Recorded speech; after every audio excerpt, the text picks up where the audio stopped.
All right, guys. Well, good morning. It is December 17th, 2025. Mad Hatter Nation. How you doing? Welcome to the Hat and Beard Show. How you doing? How you doing? Dan Campbell. Well, Dan Action, Dan Big, Dan Motor City, Dan Campbell, the man Campbell. Address the struggles of two Detroit Lions players. Two key defenders are struggling in the final stretch of the season. Two guys that, where could they be now? What has happened to our guy, my boy? What they've done to my boy. Look at what they've done to my beautiful boy.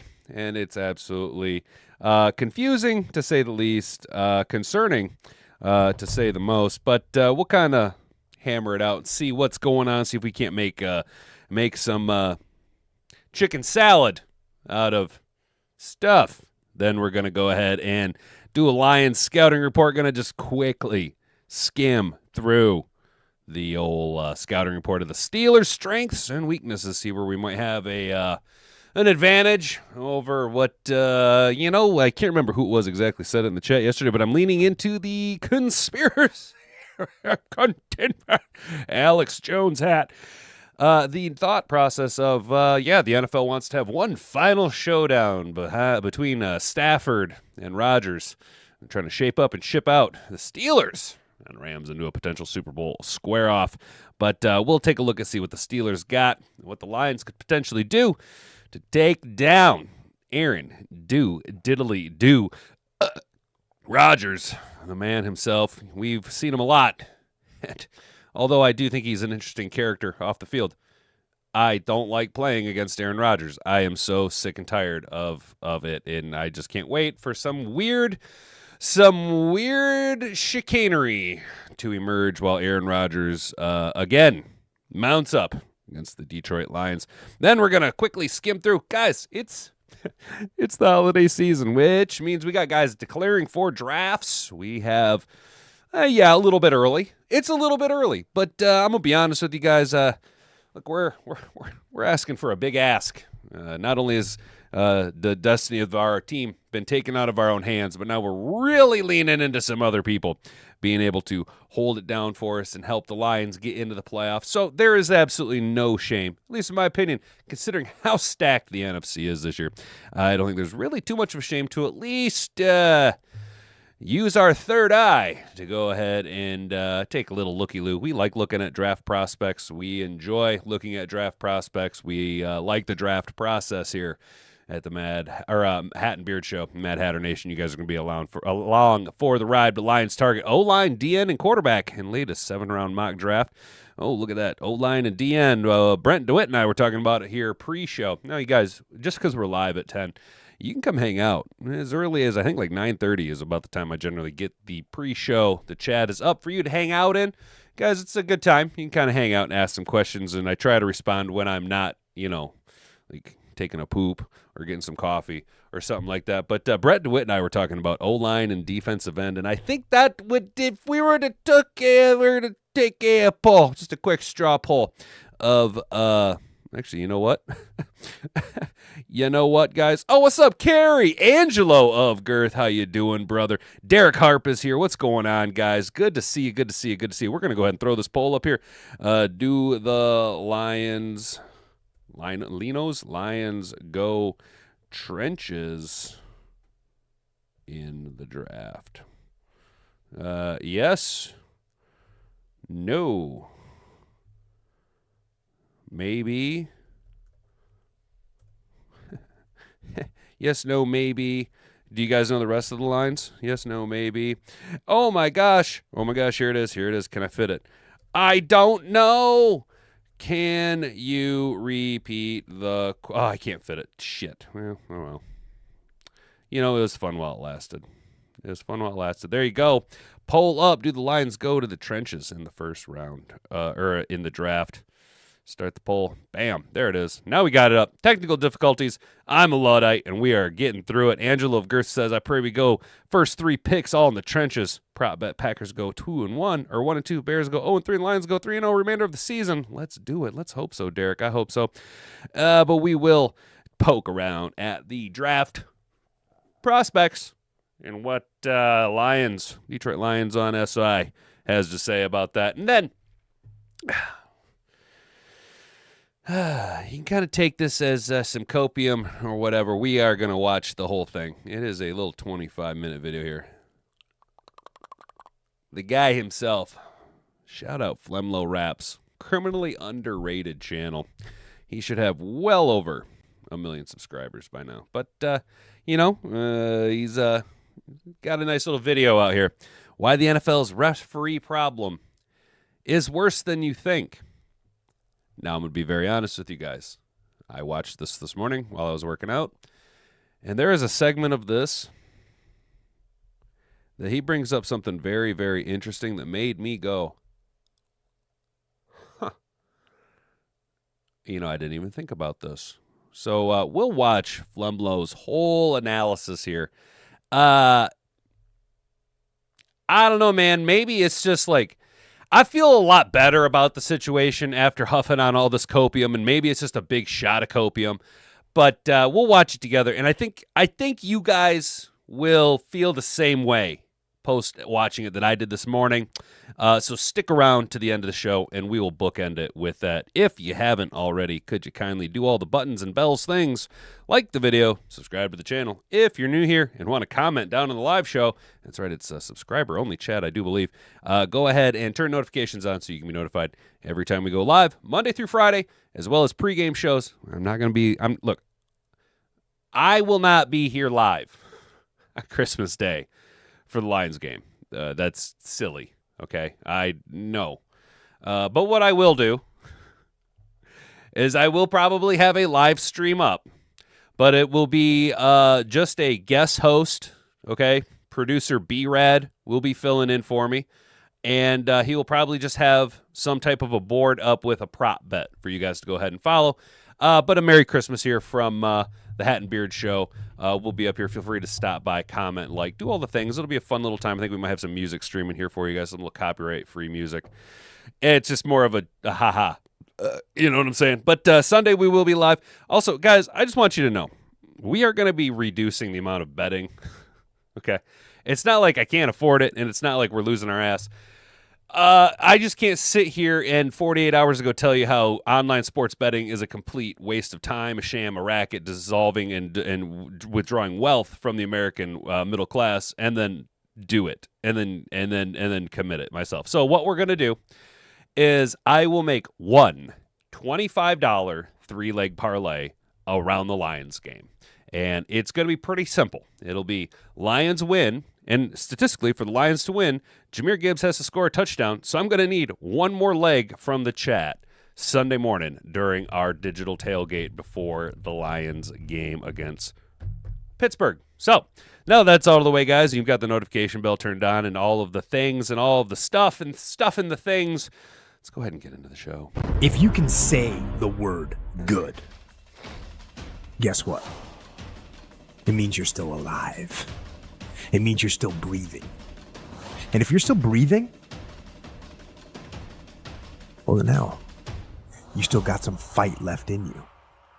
So get up, dust off, reload, recalibrate, re-engage, and go out on the attack.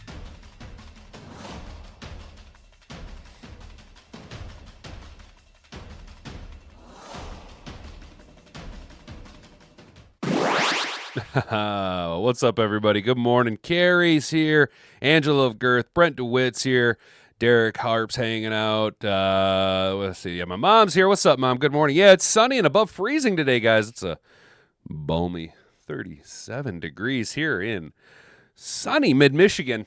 Oh, boy. I feel like, you know what, dude? This type of weather, I feel like I'm down there hanging out with you, Mr. Detroit City. I feel like you and I might as well be neighbors with the type of climate that we have here. There, in my opinion, the weather outside right now is not at all frightful.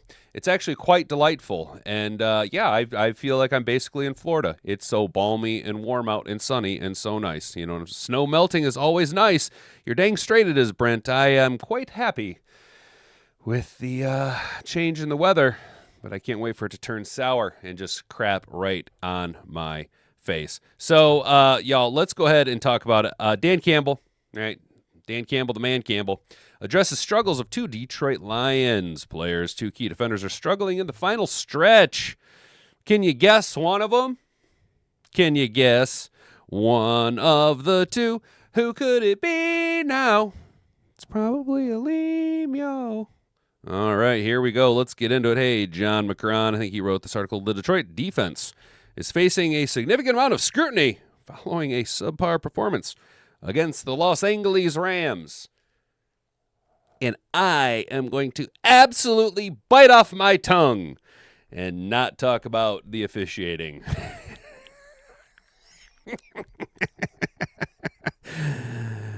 Or the fact that none of the media for the Detroit Free Press, the Detroit News, who were all in attendance at the LA game. There were 4. We went over it yesterday. 4 beat writers, and, well, none of them initiated a pool report, so it is what it is. 2 of the team's top defenders were among the lowest PFF-graded players against the Rams. Defensive tackle Aleem the Dream McNeil, who suffered a torn ACL last season, earned a 45.2 PFF grade and was part of a defense last game that allowed over 500 yards of offense. Yes. That Rams offense is quite electrifying. It's bordered on grease lightning. Quarterback DJ Reed, who was the team's big splash free agent signing last offseason, earned the team's lowest PFF grade in Week 15 with a 29.5. Puka was having his way with DJ Reed. Now, personally, I am of the belief that there are certain numbers, jersey numbers, in the 313 that are held to be sacred. Obviously, number 20, right?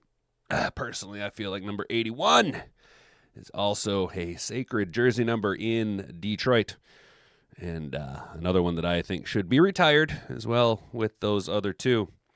And this is how much of a dork I am. You guys remember the dark days of Detroit? The dark era before Brad Holmes and his Yaku brain and Dan Campbell showed us the light on how to be at least mediocre at best and a number 1 seed at worst, even when you have 500 players on IR. You guys remember those days? Yes, I remember those days all too well. And number 4 was our guy, our lone bright spot in the days of Charlie Batch and James Stewart. The dark days when Jeff Backus and Dominic Raiola were our offensive line stalwarts. There was a man who, we could always rely on old Jason Hansen. Reliable old Jason Hansen. About the glorious bright spot we had for quite a while. So personally, I am of the belief that number 4 needs to be sequestered away as far as numbers for players and put in a protective case because you're tarnishing and putting, maybe it's just drawn in negativity. So, DJ Shark, now DJ Reed, maybe it's DJ's wearing number 4. My point being, DJ Reed needs to change his number because there's some type of curse affiliated with the number 4. At least in my opinion. But that's just a weird connection. I'm not superstitious, but I am a little stitious. During the 4-game stretch, the veteran defensive back has allowed 18 catches for 302 yards. Save some stats for the rest of them, DJ Reed. Don't worry. Meek's not far behind you. Head coach Dan Campbell, appearing on 97.1 The Ticket, he said, I know Mac feels he can play better.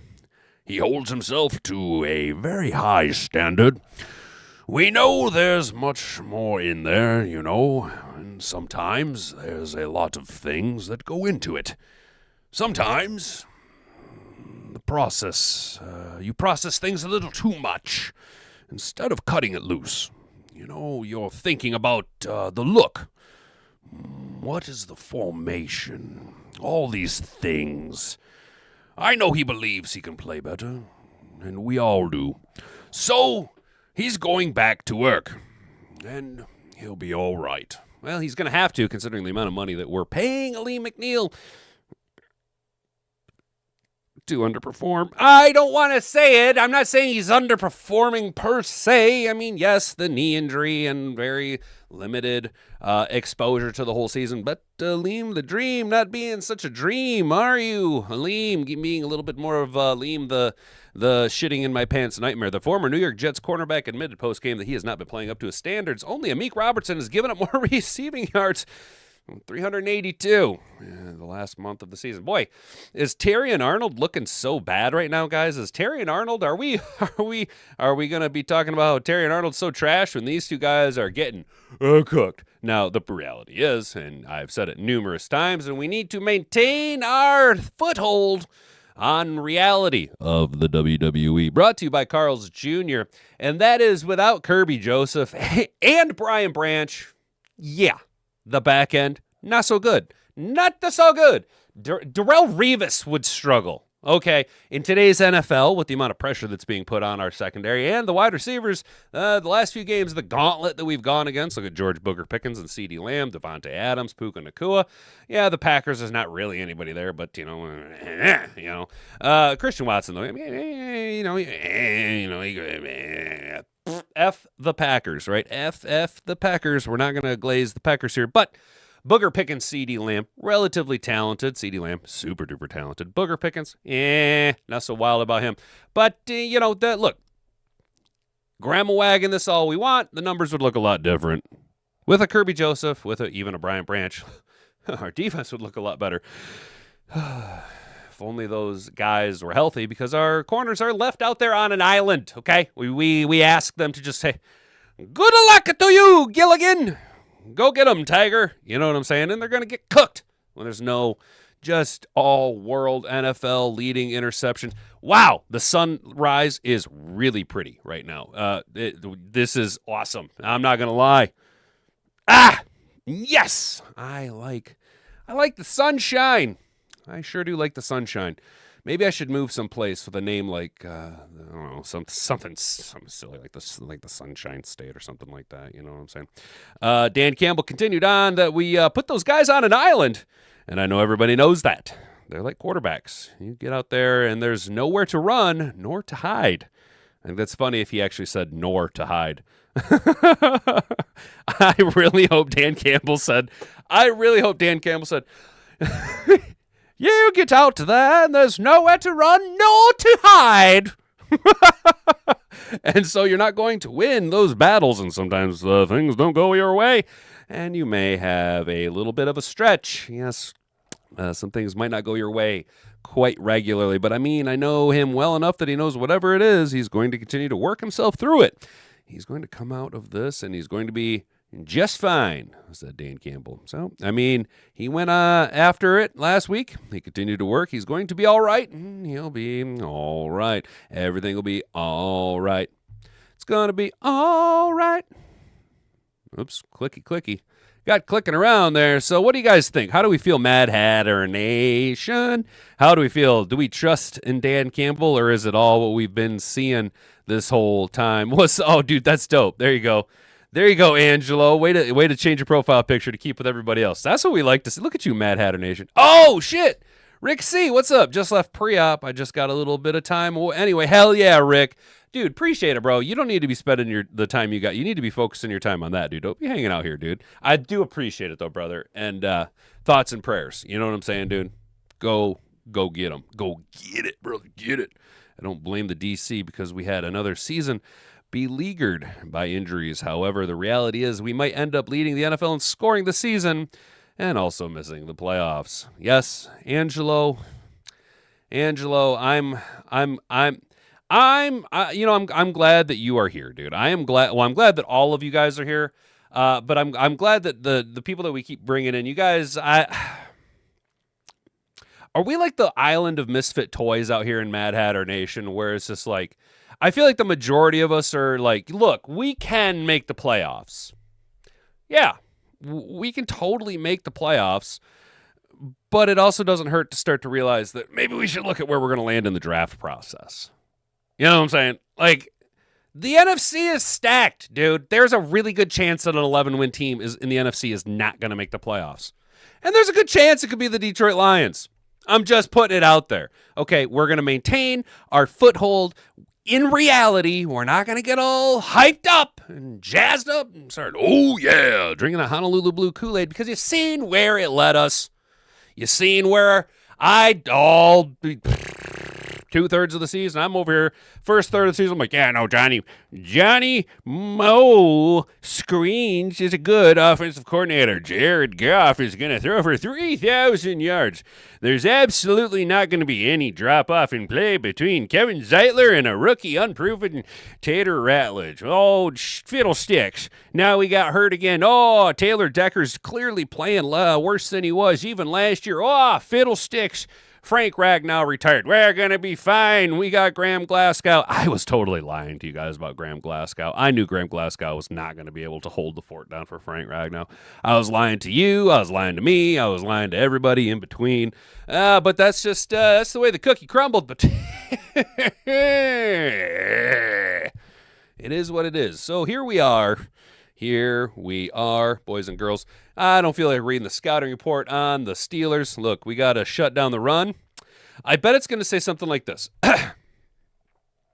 We need to shut down the run. We need to contain their wide receivers because that's their best matchup against our secondary. We need to establish the run and protect Jared Goff. I bet you. Pay me. Pay me, help me, I'm poor. Come on, SI, come pay me to do this job for you. Look how quickly I did that. Here we go. We're just gonna skim it. We're just gonna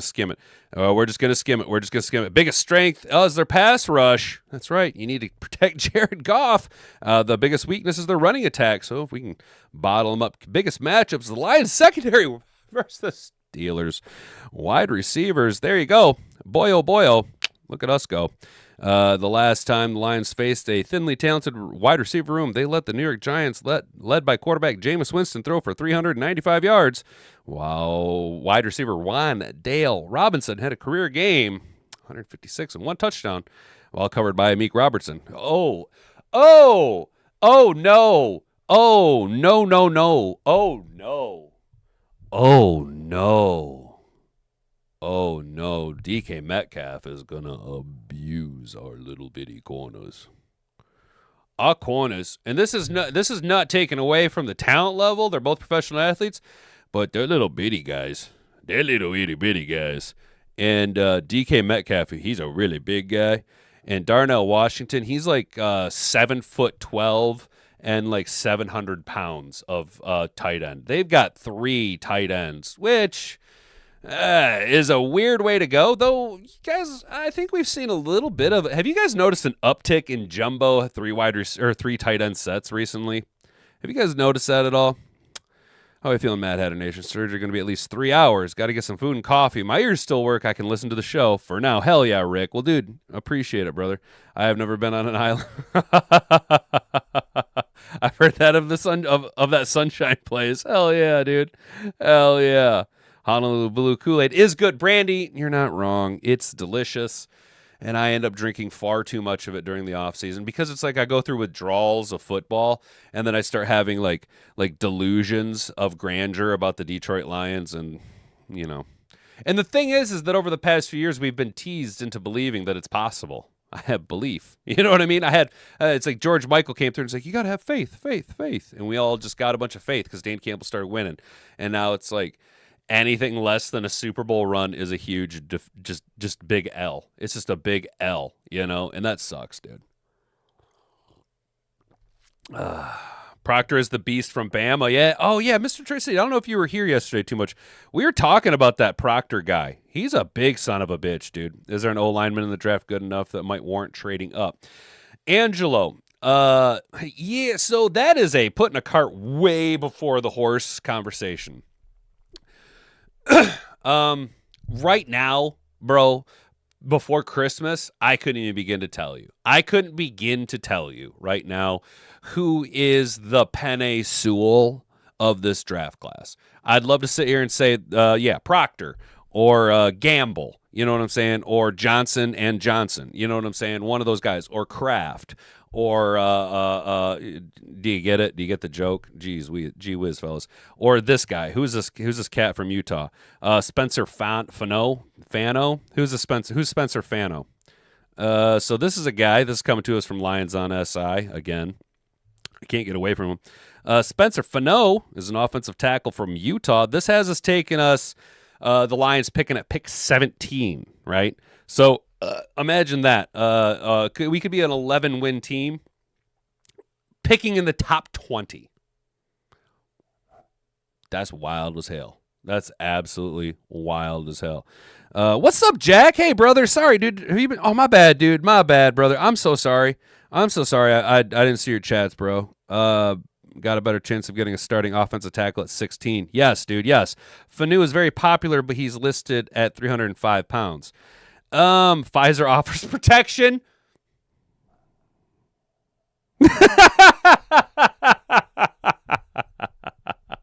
That's funny. Yeah,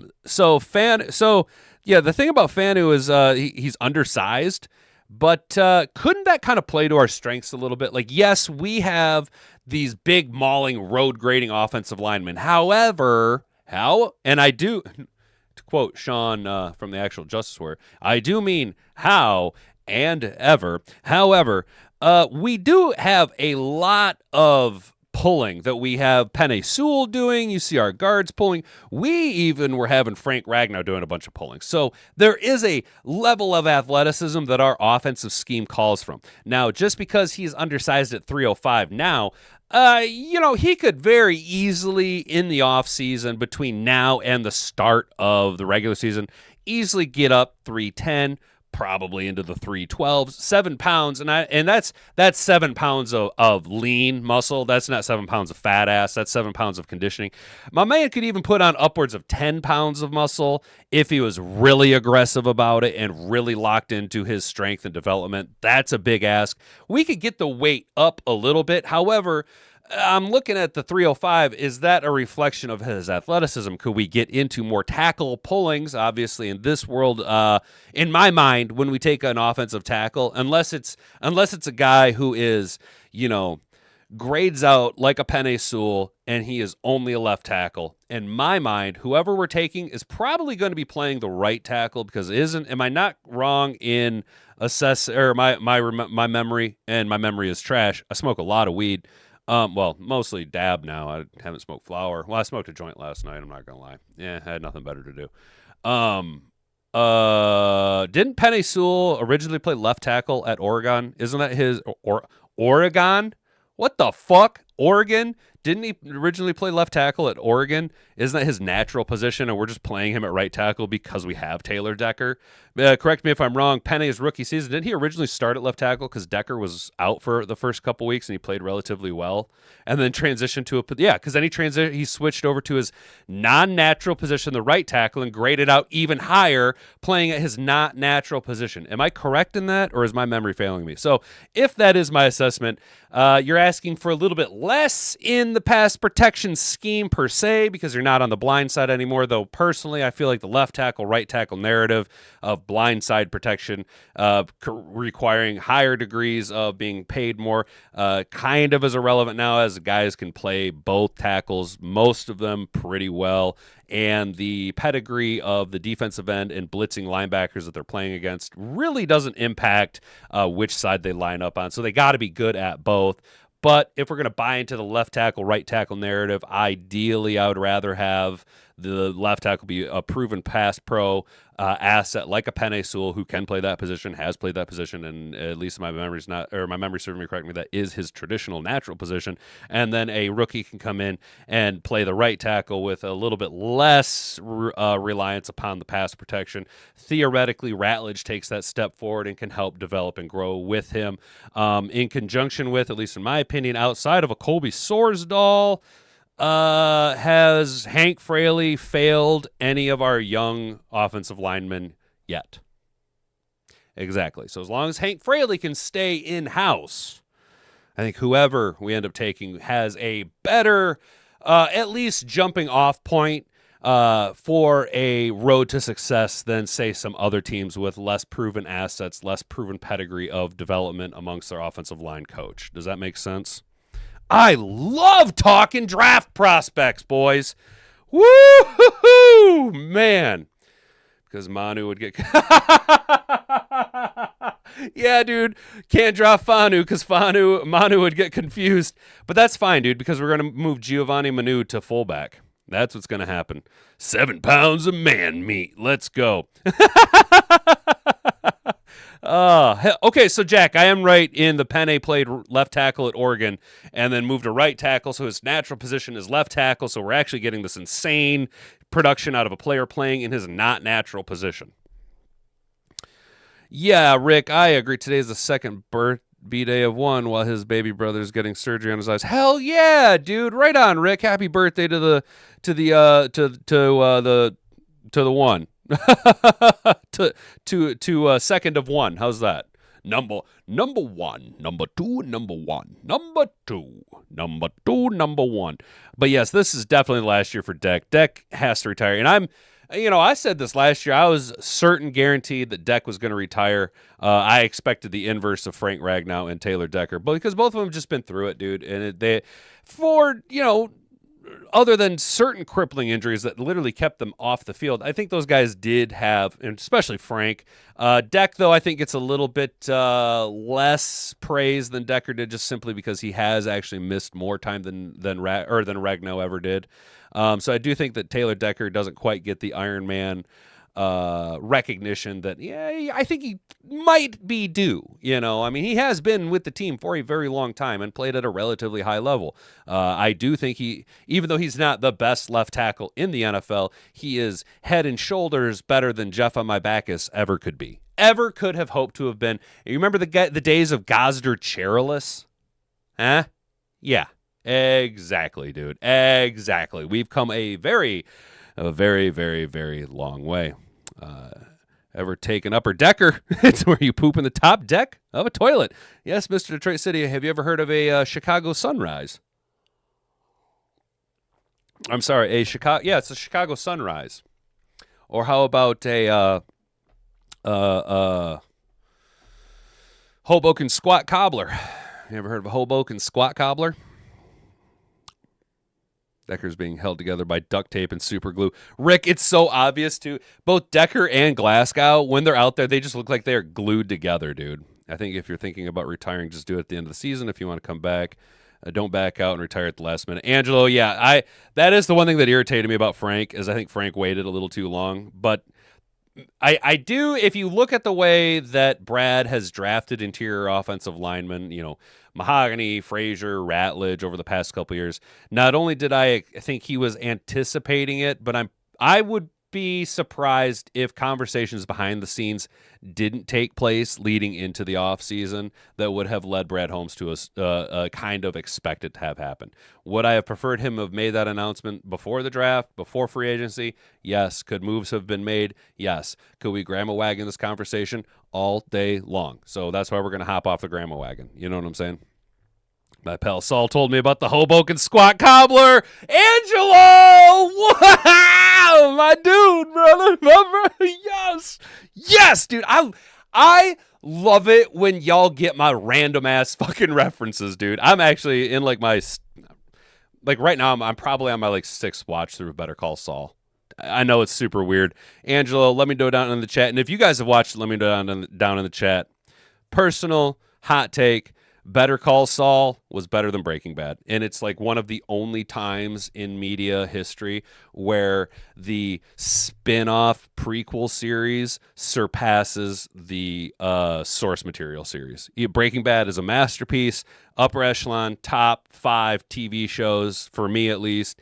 But Better Call Saul, just because I don't know why Jimmy McGill is one of the most relatable characters. I can't explain it. And the fact that whole show, the whole Better Call Saul show, came out of the one line when Saul's in the desert and he goes,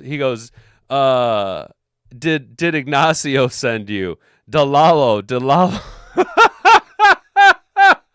It's like that's wild, dude. They created this whole thing from that one little throwaway line. They created Nacho and Lalo Salamanca is one of the most terrifying, like Tuco, Hector, and Lalo Salamanca. Those actors portrayed those characters so menacingly that Gustavo Fring and Giancarlo Esposito gets all of the praise for the terrifying portrayal of Gustavo Fring. But personally, I think that the Salamancas, that the actors that played all of the Salamancas, are even more menacing because they have the hot rage, whereas Gustavo Fring had that low boiling rage. You know what I'm saying? Like it's just you know what I'm saying? I've watched Better Call Saul 2 times. Hell yeah, Brandy. That's what's up. No Alaskan Fire Dragon. It's been a minute. Hell yeah, guys. That's what's up, dude. All that said, I like it when you guys get my references. I'm not so wild about Gabe. Is this Yakus? Is that how you pronounce this? Yakus? They got us taking him in the second round out of Illinois. He's an ever-improving defender who has displayed continuous growth during his time in Illinois. He was an instant contributor with 4 sacks apiece in each of his first 2 seasons with the Fighting Illini, and has blossomed since. After recording 8 sacks last season, Yakus has notched 11 this year. He has dabbled with playing some linebacker at times and can provide the Lions with some versatility. Okay, I like that. And you know who else likes that? The Detroit Lions defense, and Brad Holmes loves those. They love being able to move guys around, play them, quote, out of position. You know, they love these tweeners, these do everything defenders. So maybe, you know, let's see how he grades out. We'll get some tape on this on Gabe Yakus. Well, you know, we need to start writing these names down, y'all. We need to start writing these names down so that we know who to look up and stuff. But maybe see how he would comes out of the combine. I know people put way too much emphasis on the combine. I fucking love the combine. I can't explain it. I feel like it's very unscientific scientific approach to analysis. It's weird. I just like Rich Eisen. So, and as you guys know, we do not have a 3rd round pick this year, at least right now, with the move that we made to go after Isaac TeSlaa. However you want to view TeSlaa's rookie season, boom, bust, somewhere in between. He is, at least at this point, going to win. Now, correct me if I'm wrong, guys, but I think that Isaac TeSlaa is going to win the Detroit Lions Cardio Athlete of the Year award because he's just out there running routes. He's just out there just on the field. I mean, he's not getting a lot of action, but he's out there. Oh, not coming my way. Oh, not coming my way. Oh, nope, it's going to JMO.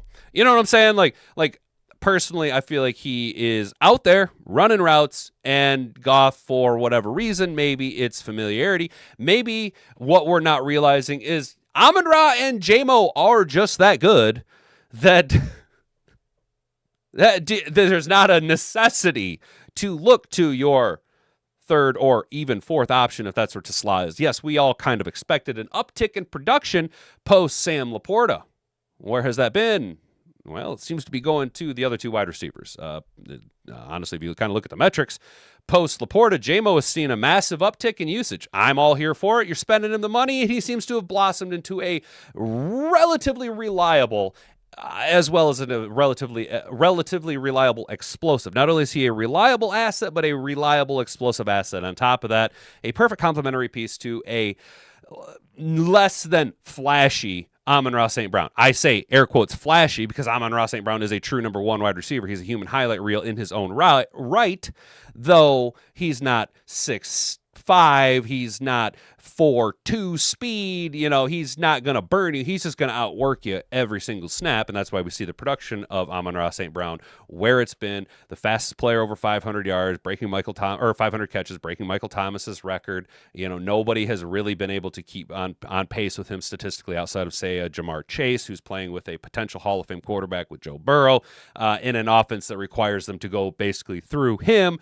whereas the Detroit Lions, you could say Amon-Ra is even having an even better all around, because not only is he able to produce at such a high level statistically in comparison to his counterparts, i.e. Jamar Chase, as well as doing it on an offense that has not only a reliable number 2 wide receiver like the Cincinnati Bengals have, but we have, at least on paper and by the eye check, 2 starting running backs who have been some of the most productive running back duos in the history of the NFL, with a quarterback who everyone has hung the label on of journeyman, bridge, game manager. Just saying. That was kind of long-winded, but just saying. What's up, Riley? What up, dude? Just happened to check down and see the chat. See Riley in here. What's going on, brother? I wish we got to see O-linemen do the one-on-one drills instead of run 40s. Angelo, bro, wouldn't that be perfect, dude? If we could get a little one-on-one drills, dude. Brother, dude. You see, this is why, bro. This is why guys like Goodell don't want to give up power, because the young mentality behind them is going to completely remold the NFL into a significantly better product for everybody, both player safety, ownership, and the fans, dude. It'll all be a huge benefit once some new blood comes in and can reform the NFL from the corruption that it's been kind of barreling down on. Saint and JMO got over 20 passes between them. Saint had like 17 or 18. Goff goes to Saint too much to me. Jack, yes, because it gets to be predictable, which will lead to defenses being able to pick up on tells, be able to kind of clamp down on Amon-Ra, and then it leads to an not intentional, but then unintended leniency towards that direction, which can lead to put blinders on other directions. However, if he's going to be open, you got to take what the defense is going to give you, especially when Goff has relatively been under fire more this year than in years past. You know, he doesn't have the time to set up and go deep like he has prior. Our offensive line has not been as good as it has been in years past, you know. You know, it would be funny if Cincinnati sent Joe Burrow back to the Bayou and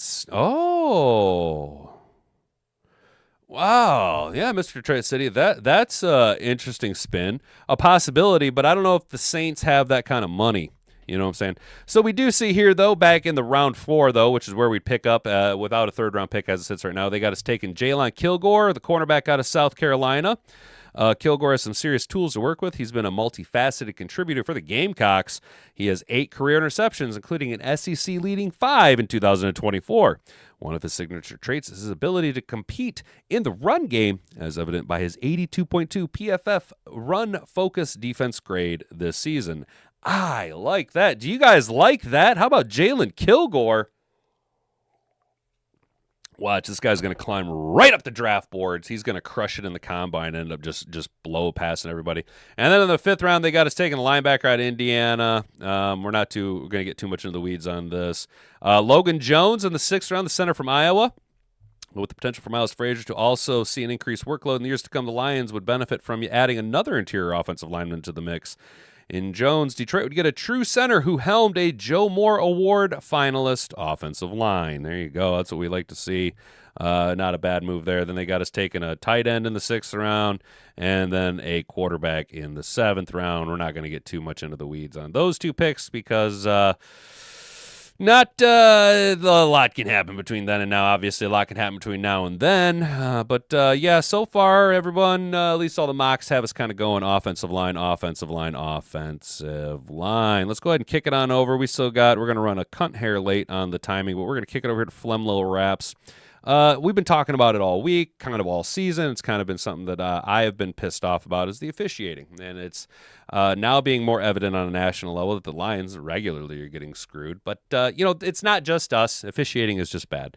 And Flemlo here, if you guys haven't already subscribed to Flemlo, go check out Flemlo Wraps. He's criminally underrated with less than 1 million subscribers. Get him up over 1 million subscribers, guys. Let's go, Flemlo Wraps. He's got a real good video here I watched this morning, and I hope that we're going to watch this together. I hope that you guys walk away with it kind of feeling the same way that I do. I think he shines a lot of light on some things that most people aren't willing to talk about. So here we go, Flemlo Wraps. Why the NFL referees problem is worse than you think.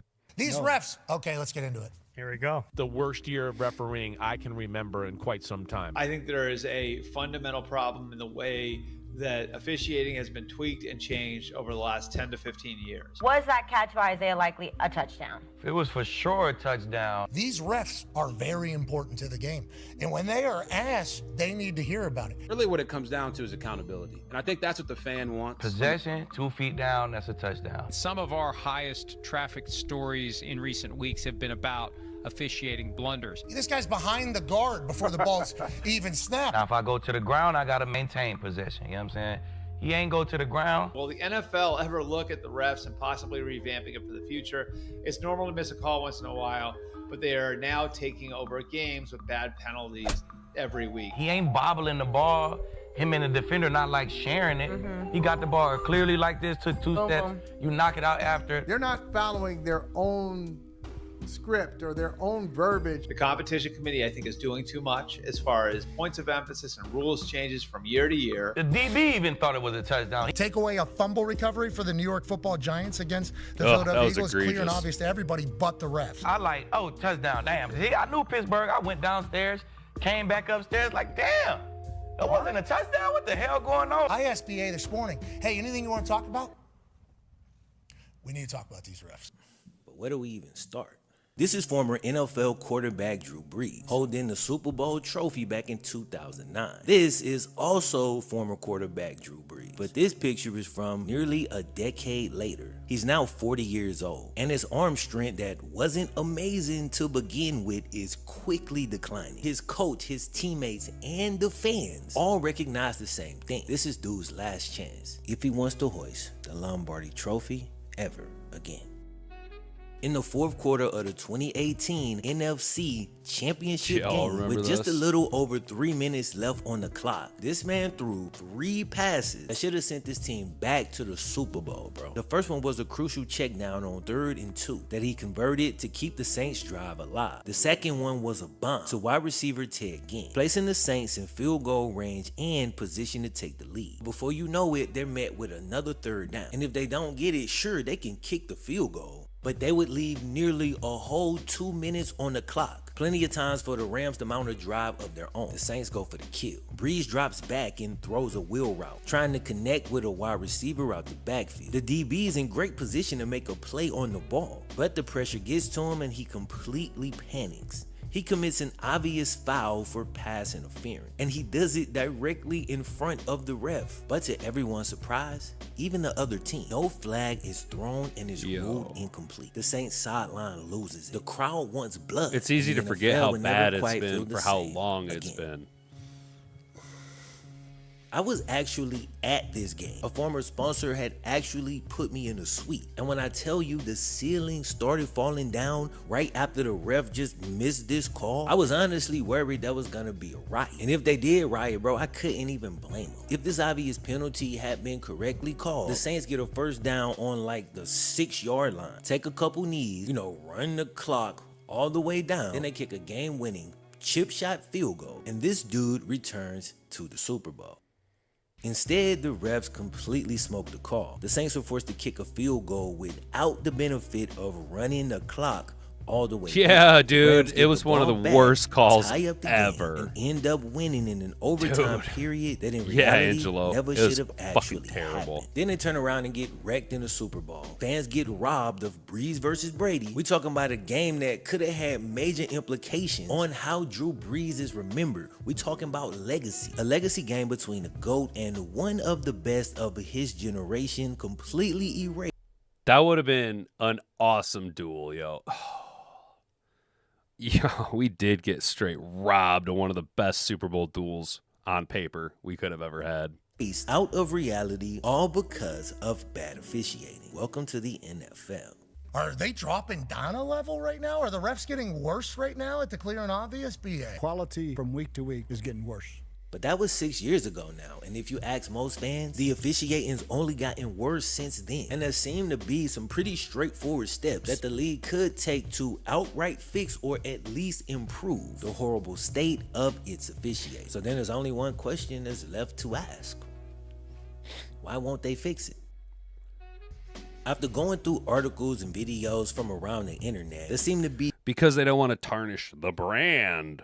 3 general camps or trains of thought on how to answer the question, why won't they fix officiating? Now, some of these will overlap in certain areas, and even some in the same camp might differ on a couple details. But I'm gonna try to give you a neat distilled version of each train of thought. The first one starts exactly where you'd expect. The first camp believes it comes down to money. The league has no problem spending money as long as it guarantees a financial return. And on the surface, of course, there's nothing wrong with this. This philosophy is embedded within any kind of business, but businesses also make other claims, specifically about the principles that govern them. And those principles are used to attract and garner trust from their customers, right? So when they don't at least show a valid attempt at actually trying to live up to those principles, it might take a while, but problems will fester as the company gets further away from their promise. The NFL often talks about the integrity of the game as, quote, the most important thing. The money camp isn't necessary. Yeah, they also say that the integrity of the game and the Walter Payton Man of the Year award, all this stuff, the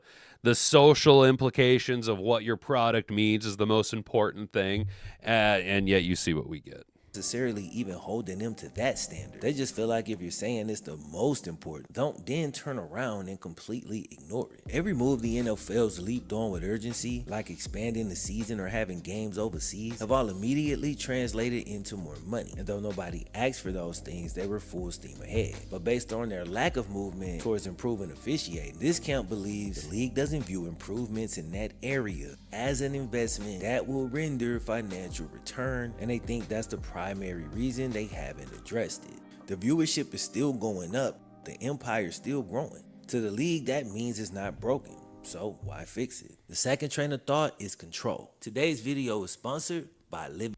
First thing that entered my brain, what do it do? It's time to jump back in. The second train of thought is control. We saw once again last weekend, the league still struggles to consistently determine what's a touchdown and what's not. This is the most basic principle of the game. If we don't even know what a touchdown is, bro, what are we doing? What's the reason the rules need to be so convoluted and hard to understand? Seriously. Why? It's gotta come down to one of these two things. Either the league is too incompetent to write enforceable, understandable rules that breed a level of consistency, or they want everybody confused. Maybe this is a case where Hanlon's razor applies. If you're not familiar, Hanlon's razor says, quote, never attribute to malice, but is adequately explained by stupidity. But maybe I just don't see how Hanlon's razor can apply to a multi-billion-dollar corporation. You cannot be an incompetent boob to that degree.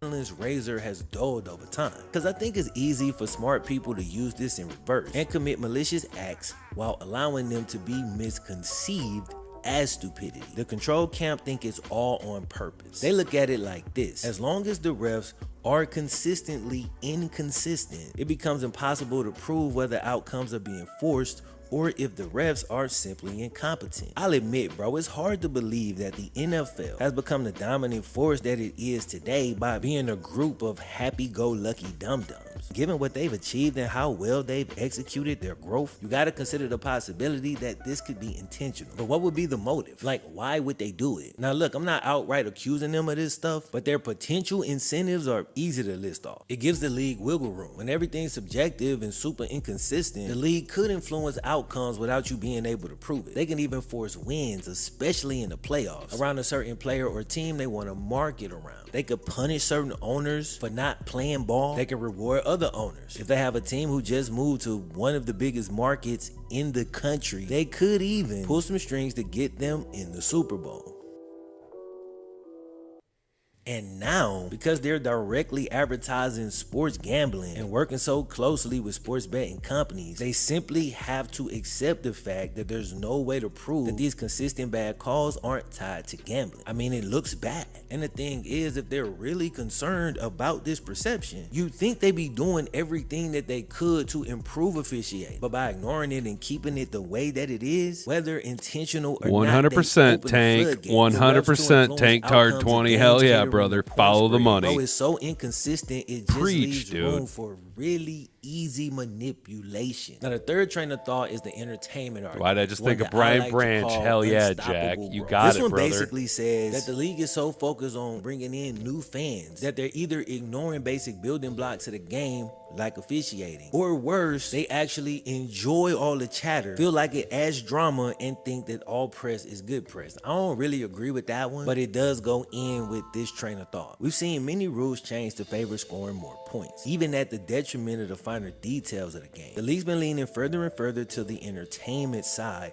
of their business, and they're starting to lose portions of the actual sport. Again, being fair to the league, this could be tough to balance. Don't lean far enough to the entertainment side, you can very quickly become baseball. But lean too far into the entertainment side, and you can very quickly become pro wrestling. It's not a shot at pro wrestling, they're very successful, and I respect what they do. It takes talent and skill, but it's clear that the NFL's main selling point is the fact that they are an actual sport, supposedly unscripted. Nothing's predetermined. There's a reason you can't bet on pro wrestling matches. The NFL is playing a dangerous game, one you often see played by top companies that are understandably focused on growth, but issues arise when they completely lose sight of what got them on top in the first place. They sometimes get caught up catering to or trying to woo new audiences that it begins. Oh, what's up, Chase? Yeah, dude, exactly, bro. Definitely your wheelhouse, brother. What up, dude?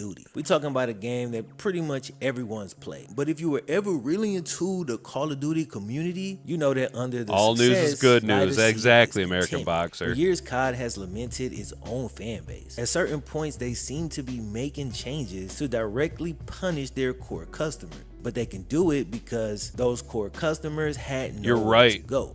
You're right, Angelo. They could have it fixed with some AI, dude. Garbage into what used to be you're 100% military right, dude. style arcade shooter. The fan base complained, but the new customers were loving the new design, and the company was making money, so they kept on doing it. The game was even willing to actively punish their core audience, trying to. What up, A? How you doing, man? Despite being the largest FPS game in the. So you guys new to the chat here today or this morning, we're watching Flemlo Rap's takedown of why the NFL referee problem is worse than you think. Space for well over a decade. It took a long time to play out. Matter of fact, it took years. But slowly that arrogance came back to bite them. Earlier this year, Activision was asked about competition from Battlefield 6. And somebody at Activision had the hubris to reply with an all-time freezing cold take. They opened up their mouth and said, quote, "Call of Duty is too big to fail." That's probably what the Philistines said when they sent out Goliath.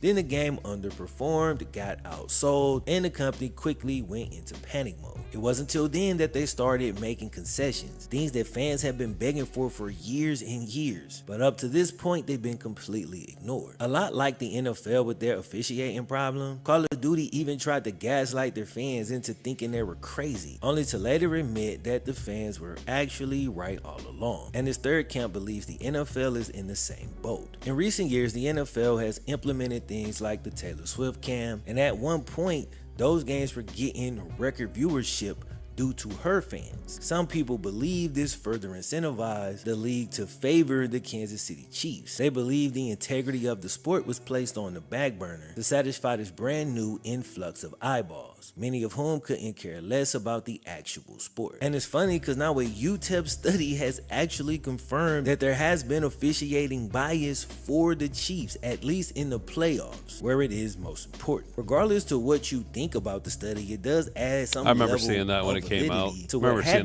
that story when it broke. Nobody gave it any maybe attention. You're not so, but you'd have to up. admit that when you align this and this, along with unrest from a large part of the NFL fan base, in theory, it sets up a potential crime, a motive, and a whole bunch of witnesses. Maybe there's drops of truth within the ideas of all of these camps, but I want to take a look at a little bit of history that might help us outline how officiating got to the spot it's in today. Welcome to the 2012 referee lockout. So back in 2012, this is what we need to focus on right here, y'all. The league and Pay its attention. refs were unable to hash out a new collective bargaining agreement. One of the major snags in those contract negotiations, the NFL was trying to freeze out these dudes' pension plans. So for the first 3 weeks of the 2012 season, the league was reffed by replacement referees. And as unsurprising as it is, this was an absolute disaster. That massive failure gave the real refs a crazy amount of leverage in negotiations. They got the NFL to agree that in the offseason, you can't even pick up the phone and call these cats. Like for real, there's a mandatory blackout period. And I ain't gonna lie, it's funny because I know the NFL is used to getting the best of everybody in contract negotiations. So for the refs to hit them with that one, while it is hilarious, it would be cool if the league can make them get some extra training. To fire one of them is extremely difficult, and they minimize the accountability that the league could enforce as much as they could. We talking low accountability. In the short term, I'm sure it seemed like a big win for the refs, but in the long run contributed to where we are today. So like I said, man, that 2012 lockout and the horrible performance by the You're not even allowed to, the refs don't even have to talk to the media directly. That's what we were talking about with the pool report yesterday.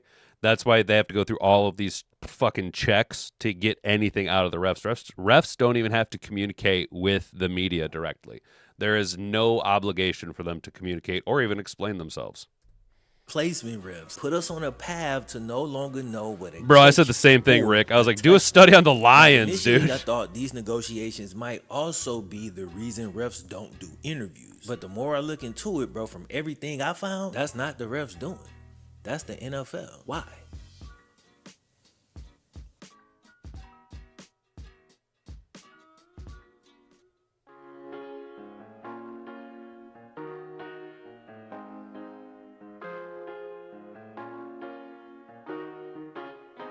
When you think about officiating, naturally, you think of the refs. They're the face of the biggest problem in the league. I honestly question whether or not it's even possible to be what fans would consider a good ref in the current NFL system. I don't know if it's possible. For years, I have called for ref accountability. At the very least, they should have to sit in a press conference and answer questions after the game. Bare minimum, arguing dude. that they would want to. But when you look into it, bro, it's not the referees or the referees union. It's actually the league who mandates that they can't be interviewed on camera. So we look at that situation to say the refs are being protected, which is another reason why we look at them as the bad guys. But what if the refs are being protected by the same guys who are setting them up? Wouldn't that mean that those guys are actually just protecting themselves? Let's go back to the aftermath of that 2018 NFC Championship game I opened up with. After that horrible missed call, the following year, the league implemented a brand new rule. For the first time ever, NFL coaches would be able to challenge pass interference calls. Y'all remember Everybody that? agreed that if this call had been reviewable, the flag would have gotten thrown. Back in the day, Saints the would one have season, most likely won this game and went to the Super Bowl. So it made sense to make pass interference reviewable, so that something like this would never happen again. However, by the end of that season, it was determined that this whole challenge experiment was actually just a huge waste of time. We was all crazy for questioning the refs in the first place, and things would be returning to normal following the season. But something wasn't right. That entire season, senior vice president of officiating, dude named Al Riveron. If you ever looked for pictures or memes of NFL refs and came across this one, yeah, that's Big Al. But in this story, he'd already worked his way up the ladder. Or if you prefer, climbed up the flag. Hell yeah, Rick. So It should be the first job taken completely over by AI. Hell yeah. Vice president of officials. And throughout that 2020 season, reviewed 101 pass interference calls. And out of those 101 reviews, only 24 were actually reversed. You might say, well, maybe the refs were just doing a good job. And upon further review, they were right most of the time. Problem with that takeaway is that multiple officiating sources identified another 50 PI reviews that Riveron judged incorrectly on, quote, any reasonable scale of review. This comes from an ESPN article by a journalist named Kevin Seifert. He went and spoke to reputable officiating sources, and I ain't gonna lie, I don't know exactly what that means, but what he called reputable officiating sources, and according to them, not random fans, but according to them, the numbers should have been a lot different. So according to them, out of 101 review calls, 74 of them should have been overturned. That's correct, bro. 75% of the calls on the field were actually wrong. But kind of how Call of Duty did its fans, we were, whether intentionally or unintentionally, kind of gaslit into believing that this whole thing was just a waste of time. The refs had it. Of course, they wasn't going to be perfect, but only 24 overturns out of 100. We can get rid of this rule because we really don't need it. Now look, this is the first time I've seen these numbers, but I watched this in real time, and I've complained about this over the years. Yeah. My assumption was that it was the referees' egos that made them pretty much just refuse to overturn these calls, almost in protest of even being able to be challenged. So my eyes didn't deceive me. They wasn't overturning obvious calls that should have been overturned. But this same article has given some evidence that I didn't have before, which has pretty much reinformed my opinion. According to this, it had nothing to do with the referee's egos. There's actually a very logical explanation. So according to the article, CFL executives said that it took them a full 3 years before they were able to find a solid standard for reviewing pass interference. But the NFL had a PR nightmare on their hands, and all they cared about was putting out that fight. The only way this was gonna be successful was that they had to establish a reasonable standard to either add or remove a foul via review. The NFL assigned the responsibility of coming up with this standard to our boy Al. What was that about the integrity of the game? A river run. But again, it took the CFL 3 years. They only gave this man a matter of months. River Run had the final say on every replay. He made the call from the command center up in New York. Bro, by week 2, it was obvious that he never figured out that standard of contact. He ended up letting an obvious miss slide on Monday Night Football, Eagles versus Packers. This ended up making the refs on the field seem completely complicit, like they were blatantly refusing to overturn the calls. But upon further review, the evidence once again points to the league's favorite fall guy. They got set up again. Bro, this got me rethinking that whole season. I remember the refs just seeming really annoyed, or sometimes they would just have like an apathetic smirk every time a coach challenged pass interference. Now I'm thinking that they was probably looking like that because they knew there had never been a standard established to reverse the call. Every single time it was just a coin flip. That train wreck went on for the whole 2020 season, and immediately following the season, the rule got reversed. The NFL pretty much looked us in the face and was like, well, we tried. This only added fuel to the blazing fire that would span distrust of the league and its officials. Well, we tried. It caused many fans to have to pick sides. Have went running back to the status quo. They wanted to forget the no call ever happened. But the other half's trust of the league was damaged so bad that it could never be recovered. Today, that half is likely grown to the majority as distrust for the league's grown year by year. I know y'all remember the NFL script meme that went viral a couple of years ago. Things like that end up growing legs due to real distrust of the NFL. Now, fortunately for them, it quickly slid into parody, allowing it to be written off as just a joke. But in recent years, penalties have been highly inconsistent, with the league hardly ever admitting their mistakes. Add to that the league's dealings with sports betting companies, and the fan distrust just keeps on growing. Despite all that, the league hasn't done anything meaningful to improve its officiating, instead just opting to leave the system completely broken. So while good refs are being held back by a bad system, bad refs are actually being protected by it. So half of the refs is trying to put out the fight, while the other half's doing dirt under the cover of smoke. Based on the way that human nature is, you have to assume that some of these refs have developed a taste for being able to operate with impunity. They've adapted so fully to a bad system that they wouldn't know how to operate if it did get fixed. So now I fear that we're in a situation where neither the league or its refs even want to fix the problem. So unless the time comes when they're forced to do so, probably won't. Yep. Unless, coming up in May, the deal that the league struck with the refs back in 2012. And this is something we are going to follow this offseason. It actually expires, and the league is already making a few of their requests publicly known. Now, the replacement ref saga went so bad that the refs probably still have a whole lot of leverage. But given how poor their performance has been as of late, maybe some of that momentum swings back to the league. Of course, we'll have to wait and see if anything changes, first on paper, then on the field. All right, man, that's it for today's video. If you enjoyed it, man, share it, maybe subscribe to They have no incentive to change it. They're all just going to keep making money because we all keep consuming. It's how the free market works. Is your dollar is your last vestige of voting or getting your opinion to be heard by a company. Don't give them the dollar and make them have to change. But I'm not saying the NFL has a monopoly, but they kind of have a stranglehold on football entertainment. I mean, you see how well the spring leagues do. You know, it is what it is, but the product is what the product is. We should demand a higher standard, though. We should demand it. We're also entitled to it. If you're going to be the big dog, you got, like, the integrity of the game, right? The integrity of the game. The integrity, but you're going to let all these question marks surround every single questionable call. Look at the narration around it. Dirty money. It's all about growth. No one's held accountable. The steps you have to go through to trigger a pool report to get questions answered, and you still can't even get them directly from the officials. Come on now. Accountability. Even if that means they got to have an accountability buddy, someone needs to be held accountable, at least to the public and to the consumer of your product. I appreciate you guys hanging in here today, checking things out. Mad Hatter Nation, how do we feel in the poll? Do the Lions go trenches in the draft? 100% say yes of the 23 votes. That's what we like to see. Dan Campbell's over his head. He's not Einstein out there. That's fair. Oh.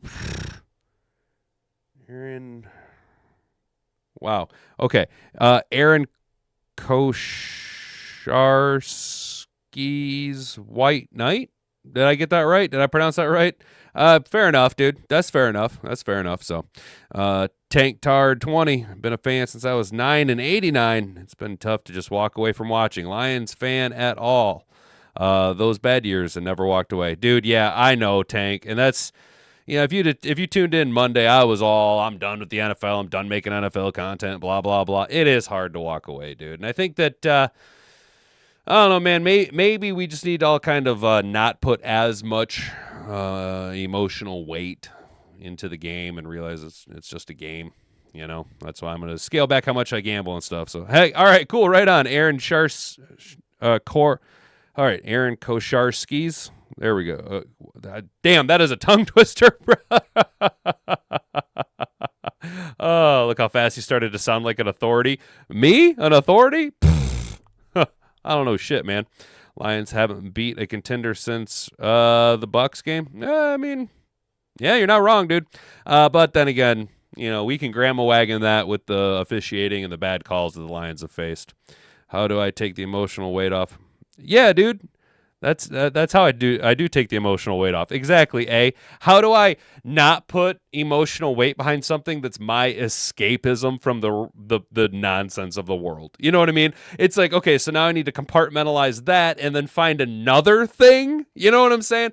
Which, I mean, you know, there is that other thing. And, you know, all I'm saying is God is good, Christ is king. Come to me and give it to him. You know what I'm saying? He is here to help you. That's the one avenue you could always try to unload emotional weight at. Look at me go. Look at me go, turning into a regular theologian over here. All right, guys, appreciate it. It's been a good morning, Mad Hatter Nation. We talked about Dan Campbell and his addressment of Aleem McNeil and DJ Reed's gross underperformance the past few weeks, what our defense can do to try and right the ship if we want to have any hope at making a postseason push. We are down to a whopping 40% odds of making the playoffs, and that is including if we win out. We skimmed through a very vanilla talking puff piece about how the Lions need to approach the Pittsburgh Steelers. No offense to Brandon Knapp, but when you get to this point of the season, it's pretty much just copy and paste. Establish the run, shut down the run, protect the quarterback, get to the quarterback, stop the pass, throw the ball, score more points than the opponent, and don't commit turnovers. Ting, tang, wada, wada, bing, bang. Look at me go. And then we skimmed through some prospects for the Lions in a mock draft that SI did for us. It was kind of fun to do. And then, of course, we watched that Flemlo Raps video. If you got, more Monty, 150%. More Monty. We demand Monty. We demand Monty. We demand Monty. I think God punishes the Lions for Amon-Ra calling himself a sun god. That's fair. I see where you're coming with, Aaron. Dude, I am butchering Aaron Kosharski. I am sorry that it's just hard for me. I'm not good at reading. But, that's not Amon-Ra's thing. That was something that his dad did. You know what I mean? Just keep David Montgomery on the field a bunch and the problem gets cured. Ain't that right, American boxer? I appreciate that, American. You share it around, dude. We're trying, dude. We're trying, man. We are trying, bro. The problem is I am not algorithmic friendly. First of all, YouTube does not like live shows because they're too unpredictable. Also, my vernacular isn't, coded in a way that the demographic that Google and YouTube wants to have as their main clientele base is overly enthused about. You know what I'm saying? They don't like it when I call people a gay retard. They're not too wild about that, but maybe they need to not be so gay and retarded about their gay retarded rules. So it was that's exactly, Rick. That's right. Do it, Dan. Do it. Do it. Do it. Do it. All right, guys. We're going to get up on out here. I appreciate each and every one of you who came in, chatted, or did anything today. Gay retarded is perfectly fine. Appreciate it, dude. Welcome to Mad Hatter Nation, brother. I think you're going to fit in well, dude. If you're okay with that, dude, I think you're going to fit in just fine. Make sure to subscribe to the channel. Do it. Do it. And turn on notifications. Like the video on your way out the door. And if you think about it tomorrow morning before we go live, come back to this one. Slap a hype on this bad boy. Try and get it to grow. We're crawling towards 1,000 subscribers. We just got to get through it. What's up, Motown? Super happy. I'm super happy and very retarded. It can prove I'm a plumber. That's awesome, brother. All right, guys. Have a good rest of your day. Stay out of trouble. We'll be back here tomorrow at 10 a.m. With another iteration of the Hat and Beard Show. All right, guys. I've been Hat and Beard. You've been attentive audience. Until then, bonga bonga. Frig off.